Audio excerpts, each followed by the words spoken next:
আজকে তোমাদেরকে বিনা খরচে গ্রো ব্যাগ তৈরি করে দেখাবো। নিয়ে নেব দড়ি এবং কাঁচি, উপরের অংশটা কেটে ফেলে দেব। এরকম করে সবগুলো কেটে দেব। প্রায় আমি 40টা গ্রো ব্যাগ তৈরি করব। এইভাবে সব কাটা হয়ে গেলে একটার মধ্যে আর একটাকে ভরে দেব। আমি ডবল করছি, কারণ ডবল করলে বেশি দিন টিকবে। বস্তা ডবল করার পরে পেছনের অংশটাকে দড়ি দিয়ে বেঁধে দেব।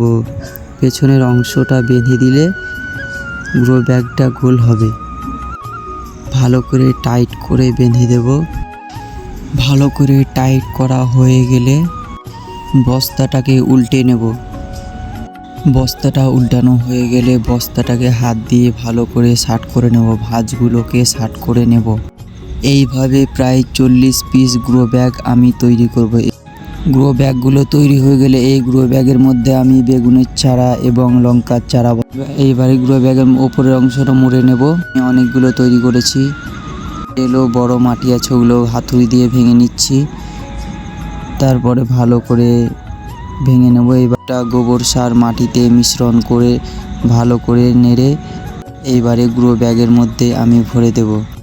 পরিমাপ মতো গোবর সার মিশ্রণ করা মাটিটা এই গ্রো ব্যাগের মধ্যে ভরে নেব। এরপরে আমি বসাবো বেগুনের ও লঙ্কার চারা।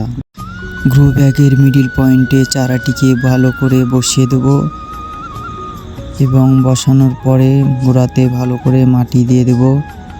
তারপরে গোড়াতে পানি দিয়ে দেব। তো বন্ধুরা, দেখা হচ্ছে পরবর্তী ভিডিওতে।